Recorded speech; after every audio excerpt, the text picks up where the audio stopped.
Hello मेरे प्यारे बच्चों, कैसे हैं आप लोग। आई होप आप सब बहुत अच्छे होंगे। हाँ, मुझे पता है कि आज मैं बहुत दिनों के बाद आप लोग को लाइव पढ़ाने आया हूँ यूट्यूब पर। आप लोगों के मन में बहुत सारे सवाल होंगे। आप में से कई लोगों के मेरे पास मैसेजेस भी आए कि सर आप कब पढ़ाना शुरू करेंगे, आप कैसे पढ़ाएंगे। आज आपको इन सारे सवालों के जवाब मिलेंगे और साथ ही इस वीडियो में हम लोग अपने आगे के लेक्चर भी पढ़ेंगे। जहाँ तक हमने पढ़ लिया था उसके आगे से पढ़ना शुरू करेंगे। तो सबसे पहला सवाल कि सर आप कहाँ थे। तो बेटा, मैंने एक कॉलेज ज्वाइन किया है जिसमें मुझे ऑनलाइन क्लास मैनेज करनी है। तो उसके लिए मुझे बहुत सारा सेटअप बनाना था, बहुत सारा वर्क था, तो मैं उसी में बिज़ी था। लेकिन ऐसा नहीं है कि मुझे आप लोग का ख्याल नहीं था, मुझे आप लोग का भी पूरा ख्याल था कि आप लोग के स्कूल कॉलेजेस सब बंद हैं, पढ़ाई ऑनलाइन जो क्लासेस आपके चल रहे हैं स्कूलों में उनमें बहुत अच्छी पढ़ाई नहीं हो पा रही है। आपका इस साल बोर्ड है, आपके परसेंटेज आना बहुत ज़्यादा ज़रूरी है। आपका सिलेबस 30% कम किया गया है जिससे थोड़ी राहत आपको मिली है, लेकिन फिर भी बहुत ज़्यादा टेंशन है। पूरा सिलेबस कवर करना है। ये सिलेबस कैसे कवर किया जाएगा, ये साल आपके ऊपर कैसा पड़ गया कि इसमें पढ़ाई ही नहीं हो पा रही है। तो आप बिल्कुल भी परेशान ना होइए। मैं आपकी इस पढ़ाई के ऊपर, इन सब बातों के ऊपर सोच रहा था और वर्क भी कर रहा था। तो मैंने जो महसूस किया वो ये है कि आपको अब सिर्फ मैथ और साइंस की ज़रूरत नहीं है, बल्कि अगर आपको बहुत अच्छा परसेंटेज चाहिए, जैसे 95 या उससे भी ज़्यादा अच्छा परसेंटेज चाहिए, तो आपको हर सब्जेक्ट में मेहनत करना होगी। 95% या उससे एबव मार्क्स आपके तब आएंगे जब आप हर सब्जेक्ट में 95 या उससे एबव मार्क्स लेके आएँ। तो उसके लिए आपको हर सब्जेक्ट पढ़ना पड़ेगा। पहले आपके हर सब्जेक्ट की पढ़ाई होती थी आपके स्कूल वगैरह में। आपको जैसे इंग्लिश हो गया, हिंदी हो गई, एसएसटी हो गई, सामाजिक विषय हो गया, इन सब के बारे में पढ़ाया जाता था। लेकिन अब आपकी चूँकि पढ़ाई बंद है, इसलिए आपके ये सारे सब्जेक्ट भी वीक हो रहे हैं। और अगर एक भी सब्जेक्ट में नंबर कम हो गए तो आपका पूरा परसेंटेज डाउन हो जाएगा। इसी बात को ध्यान में रख के मैंने आपके लिए एक बहुत अच्छा शेड्यूल, एक बहुत अच्छा ऑफ़र मैं आपके लिए लेके आ रहा हूँ। मैं उस पर अभी भी वर्क कर रहा हूँ। जैसे ही वो कंप्लीट हो जाएगा मैं आपको उसको बताऊंगा कैसे हम लोग पढ़ाई करेंगे ऑल सब्जेक्ट की, और इसी टाइम में कैसे हम सारा सिलेबस कंप्लीट करके 95% या उससे ज़्यादा अच्छे मार्क्स लाएंगे। और ये टाइम जो आपको अभी बड़ा ख़राब लग रहा है कि कैसे क्या हो गया, स्कूल कॉलेज बंद हो गए, ये आपको एक अपॉर्चुनिटी लगने लगेगा कि हमारे लिए ये काम बहुत अच्छा हुआ है, अब हम और अच्छे से पढ़ाई कर सकते हैं। तो फिर थोड़ा सा इंतज़ार कीजिए। अगर आप इसके लिए एक्साइटेड हैं तो कमेंट में ज़रूर बताइएगा कि अगर आपको ये चाहिए या फिर नहीं चाहिए, जो मैं कर रहा हूँ आपको कैसा लग रहा है। मैं इस पर पूरी तरीके से जुटा हूँ, आप इसे समझ लीजिए। बहुत जल्द मैं आपको ये सरप्राइज़ दूंगा, एक ऑफ़र दूंगा, एक शेड्यूल दूंगा जिसके अंदर आपके सारे सब्जेक्ट कवर होंगे। एक एक सब्जेक्ट के बारे में बहुत अच्छे तरीके से पढ़ाया जाएगा और आपकी तैयारी करवाई जाएगी जिससे आपके परसेंटेज 95 या उससे भी अबव हो जाए। मैं गारंटी देता हूं, अगर जिस तरीके से मैं आपको बताऊंगा उस तरीके से अगर आपने पढ़ाई कर ली तो आपके मार्क्स 95% से कम तो नहीं ही आएंगे, बल्कि उसके ऊपर ही जाएंगे। तो कमेंट करके ज़रूर बताइएगा कि आपको इस शेड्यूल का, इस ऑफ़र का इंतज़ार है या फिर नहीं, या फिर आपके मन में कोई सुझाव हो तो वो भी आप बिल्कुल बता सकते हैं। तो चलिए बगैर किसी देरी के अपना लेक्चर स्टार्ट। इससे पहले के लेक्चर में हम लोगों ने इंडिकेटर, सूचक, एसिड, अम्ल के बारे में पढ़ लिया था। एसिड के ऊपर तो हमने काफ़ी सवाल भी करे थे जो एनसीईआरटी के थे और बोर्ड में आए हुए थे। तो हमारा एसिड वाला पार्ट खत्म हो चुका है। अब हम पढ़ेंगे बेसिस के बारे में। ठीक है, बेसिस को हिंदी में कहते हैं क्षार। तो सबसे पहले जान लेते हैं डेफिनेशन कि बेसिस की डेफिनेशन क्या होगी। आपको याद होगा कि मैंने एसिड की आपको डेफिनेशन बताई थी, परिभाषा बताई थी। Acid are those compound which gives H+ ion hydrogen ion in its aqueous solution. यानी अम्ल वो पदार्थ हैं जो अपने जलीय विलयन में हाइड्रोजन आयन यानी कि H+ आयन देते हैं। बिल्कुल ऐसी ही डेफिनेशन हम बना सकते हैं बेस के बारे में, और ये डेफिनेशन हमें किसने दी थी? आर्हेनियस ने दी थी। तो बेस के बारे में अगर हम ऐसी डेफिनेशन बनाएं, क्षार के बारे में अगर हम ऐसी डेफिनेशन बनाएं तो क्या होगी? Bases are those substances which gives hydroxide ion OH- ion in their aqueous solution. यानी क्षार वो कंपाउंड है, वो यौगिक हैं जो अपने जलीय विलयन में हाइड्रोक्साइड आयन OH- आयन देते हैं। तो ये डेफिनेशन हम बिल्कुल बना सकते हैं, लेकिन ये डेफिनेशन एकदम एक्यूरेट नहीं है। क्यों नहीं है? क्योंकि बहुत सारे हमारे पास ऐसे भी बेस हैं जो वाटर सोल्यूबल नहीं है, इनसोल्यूबल है, यानी जो पानी में घुलनशील नहीं है, अघुलनशील है, लेकिन फिर भी वो बेसेस है। तो ये डेफिनेशन तो नहीं बन सकती है। तो बेस की डेफिनेशन क्या होगी? एक चीज ये भी हो सकती है कि जो हमारे मेटल के ऑक्साइड होते हैं, धातु ऑक्साइड होते हैं, वो बेस होते हैं। ये भी डेफिनेशन बिल्कुल 100% सही नहीं है, क्योंकि सारे मेटल ऑक्साइड, सारे धातु ऑक्साइड जो हैं वो आपके बेस नहीं होते। कुछ ऐसे भी धातु ऑक्साइड हैं जो आपके बेस नहीं है, क्षार नहीं है। तो फिर बेस की डेफिनेशन होगी क्या? तो बेस की जो सबसे सुटेबल डेफिनेशन मुझे लगती है वो ये है, a base is a substance और compound which forms salt and water when reacts with acid.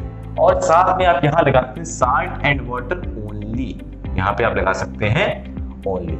यानी बेस, क्षार वो यौगिक है, वो कंपाउंड है जो एसिड के साथ क्रिया करने पर, रिएक्शन करने पर सिर्फ साल्ट और वाटर देते हैं, लवण और जल देते हैं। इसके अलावा कोई और प्रोडक्ट नहीं बनता है।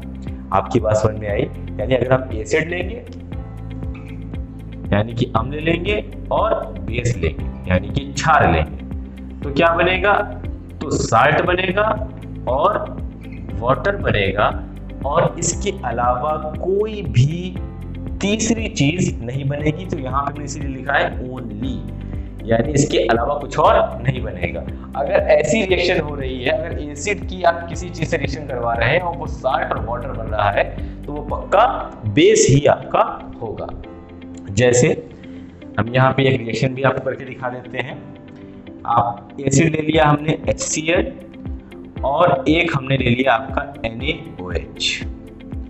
जब इनकी आपस में हम रिएक्शन करवाएंगे तो आपका साल्ट बनेगा और बनेगा वाटर H2O, और बनेगा NaCl।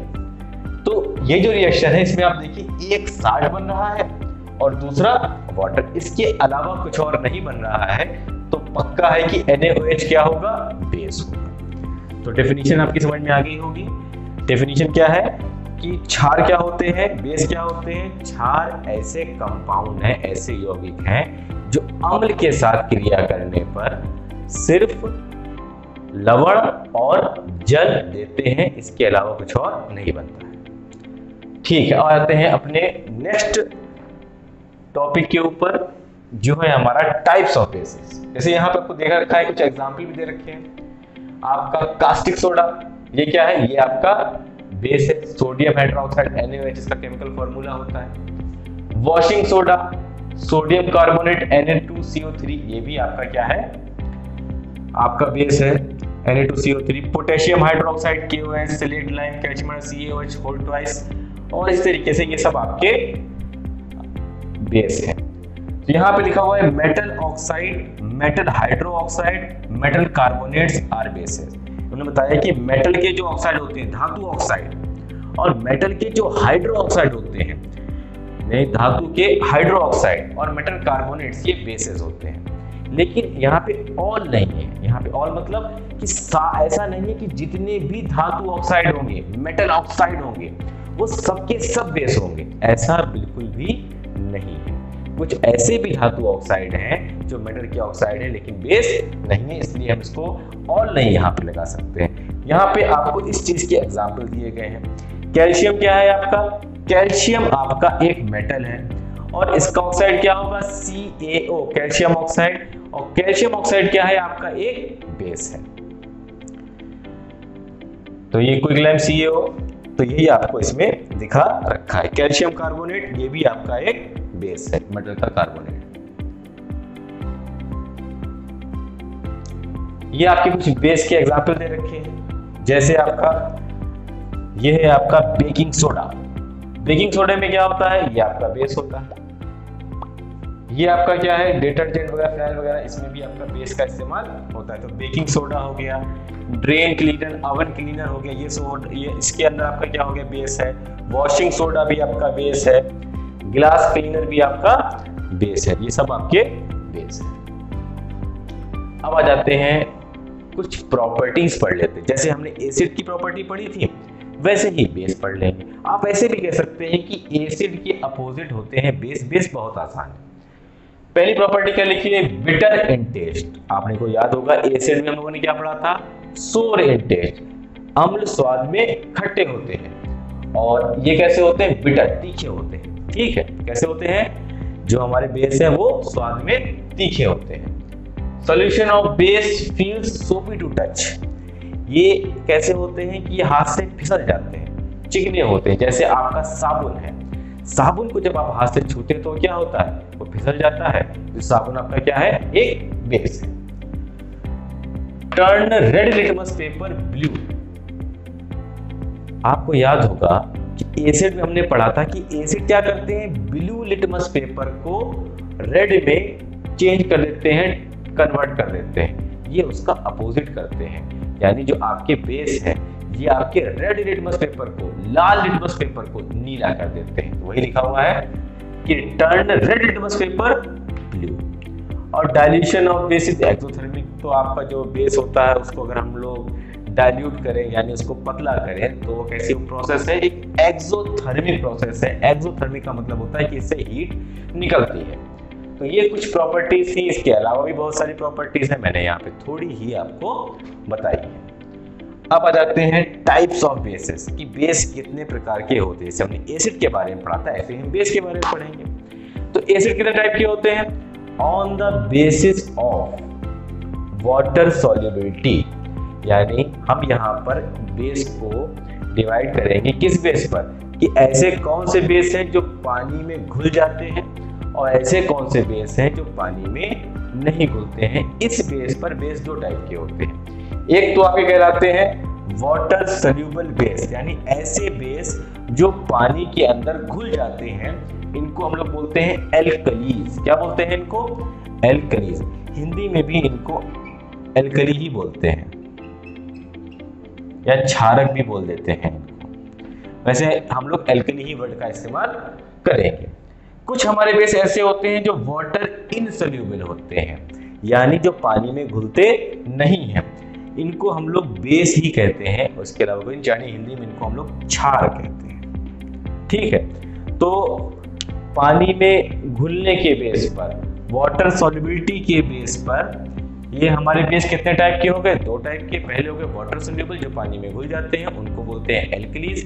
दूसरे हो गए वाटर इनसोल्यूबल, पानी में जो नहीं घुलते हैं, उनको बोलते हैं बेस यानी के क्षार। यहाँ पर जो हम लोग पढ़ेंगे, यहाँ पर हम लोग वाटर सोल्यूबल बेस के ही बारे में पढ़ेंगे, इनसोल्यूबल बेस के बारे में नहीं पढ़ेंगे, क्योंकि आपके जो सिलेबस में है वो सारे वाटर सोल्यूबल ही बेस हैं। और ज्यादातर जो आपके बेस होते हैं वो वाटर इनसोल्यूबल होते हैं, यानी ऐसे बेस होते हैं जो आपके पानी में नहीं घुलते हैं। तो हम यहाँ पे कौन से पढ़ने वाले हैं? सिर्फ एल्कली आपके सिलेबस में है, हम इन्हीं को पढ़ेंगे और दूसरे वालों को नहीं पढ़ेंगे। तो इसमें कौन कौन से आ जाते हैं?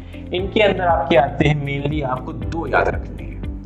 एक है आपका NaOH, एक है आपका KOH, एक और याद रखना है NH4OH।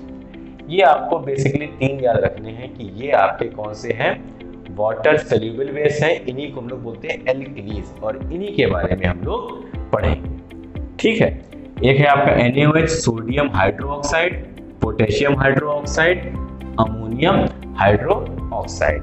इनके जो आपके मेटल ऑक्साइड है वो भी आपके वाटर सोल्यूबल होते हैं। बाकी जो वाटर इनसोल्यूबल है उनके बारे में हमको ज्यादा नहीं पढ़ना है। एक ये जो आपका है अमोनियम हाइड्रो ऑक्साइड, ये आपका स्पेशल है। ये स्पेशल क्यों है? तो सबसे पहले हम आते हैं इस बात पे कि इनको एल्कली क्यों कहते हैं। जो पानी में घुल जाते हैं बेस, इनको हम लोग एल्कली क्यों कहते हैं? क्योंकि ये बनते हैं एल्कलाइन अर्थ मेटल से, यानी Na और K, सोडियम और पोटेशियम, ये दोनों आपके मेटल हैं। और ये जो मेटल है ये कहलाते हैं एल्कलाइन अर्थ मेटल। इनके बारे में डिटेल में हम लोग पढ़ेंगे इसके बाद के चैप्टर में, जो है हमारा मेटल नॉन मेटल। तो चूंकि ये एल्कलाइन अर्थ मेटल से बने हुए हैं इसीलिए इनको हम लोग एल्कलीज बोलते हैं। लेकिन एक आपका और आ जाता है NH4OH। ये जो आपका अमोनिया है ये कोई मेटल नहीं है, ये एक नॉन मेटल है, लेकिन ये भी वाटर सोल्यूबल है, इसीलिए इसको भी हम लोग एल्कली बोलते हैं। ये किसी एल्कली मेटल से नहीं बना है, फिर भी ये कहलाता है एल्कली। क्यों? क्योंकि ये पानी में घुल जाता है, अमोनिया से ये बना होता है। तो ये आपका एक स्पेशल हो गया, इसलिए आपको याद रखना है कि जो आपका अमोनियम हाइड्रो ऑक्साइड है NH4OH है, ये एल्कली अर्थ मेटल से नहीं बना है, फिर भी इसको हम लोग एल्कली कहते हैं। तो चलिए अब आ जाते हैं कि इनको एक बेस पर हम लोग और डिवाइड कर सकते हैं। इनको एक बेस पर हम लोग और डिवाइड कर सकते हैं, वो क्या है? जैसा कि हमने एसिड को भी डिवाइड किया था, आपको याद होगा, स्ट्रॉन्ग एसिड, वीक एसिड, प्रबल अम्ल और दुर्बल अम्ल। बिल्कुल इसी बेस पर हम लोग बेस को भी डिवाइड करेंगे, स्ट्रॉन्ग बेस और वीक बेस। स्ट्रॉन्ग बेस किसे कहते हैं? प्रबल क्षार और दुर्बल क्षार। कि हम बेसेस को एक तरीके से और डिवाइड करते हैं, स्ट्रॉन्ग बेस और वीक बेस, प्रबल क्षार और दुर्बल क्षार। तो जैसा कि आपने एसिड में पढ़ा था, बिल्कुल वैसे ही हम बेस में पढ़ेंगे कि आपके स्ट्रॉन्ग बेस कौन से होते हैं। स्ट्रॉन्ग बेस में आपको सिर्फ दो याद रखना, जो आपके एल्कलीज होते हैं यही आपके स्ट्रॉन्ग बेस होते हैं। तो आप कहेंगे सर एल्कलीज में आपने भी बताया है, एक बताया है NaOH, एक बताया है आपने KOH और एक बताया है आपने NH4OH। तो इसमें आपको बस ये रखना है कि ये वाला आपका स्ट्रॉन्ग बेस नहीं है, ये आपका वीक बेस है। आपको सिर्फ स्ट्रॉन्ग बेस में दो याद रखना है, NaOH और KOH। इसके अलावा जो भी आपको मिलेगा आप कह देंगे वो कौन सा है? वीक है। एक और आता है आपका कैल्शियम हाइड्रो ऑक्साइड। ठीक है, ये भी आपका बेस है, ये स्ट्रॉन्ग में भी आता है, बीस और वीक में भी आता है। तो इसको हम लोग ज्यादा डिटेल में नहीं पढ़ेंगे। स्ट्रॉन्ग बेस के बारे में आपको सिर्फ एक चीज रखनी है, वो है कि आपके दोनों बेस जो हम लोग पढ़ेंगे एल्कली वाले NaOH और KOH, सोडियम हाइड्रोक्साइड और पोटेशियम हाइड्रोक्साइड, ये दोनों कैसे हैं? ये दोनों ही आपके strong base in water solution. अब हम क्या करेंगे? बेस लेंगे और उसे पानी में घोल लेंगे। तो आपको पता है कौन से आपके पानी में घुलते हैं, कौन से वाटर सोल्यूबल है, दो ही को पढ़ने हैं, एक NaOH दूसरा KOH। तो यहाँ पे देख सबसे पहले लेते हैं NaOH। जब NaOH को हम वाटर में डिसॉल्व करते हैं, यानी इसका एक्वा सॉल्यूशन देते हैं, तो ये क्या होता है? ये आपका टूट जाता है, ब्रेक हो जाता है दो आयंस में, Na+ और OH- आयन। तो यहीं पर से एक डेफिनेशन ये भी बन जाती है जो आर्हीनियस ने दी थी बेस की, कि base are those compound which gives hydroxide ion OH- ion in its aqueous solution.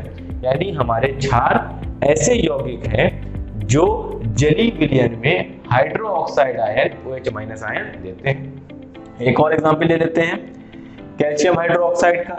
ये आपका क्या हुआ? कैल्शियम प्लस, तो आपका ये कैल्शियम अलग हो गया, इसमें पॉजिटिव चेंज हुआ और OH- आयन। तो जब भी आप किसी बेस को वाटर में डिसॉल्व करेंगे, पानी में घोलेंगे, तो हमेशा आपको OH- आयन देगा। ऐसे ही हम लोग KOH में देख लेते हैं। तो यहाँ पे क्या होगा? OH- आयन तो बनेगा और साथ में K+ आयन मिलेगा।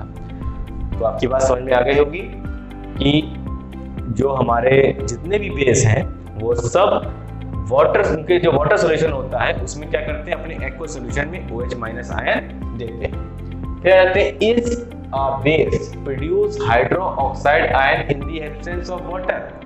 तो आपको पता होना चाहिए कि अगर कोई बेस जो है, या सवाल में पूछ रहे हैं क्या पानी के बगैर भी कोई बेस OH माइनस आयन दे सकता है?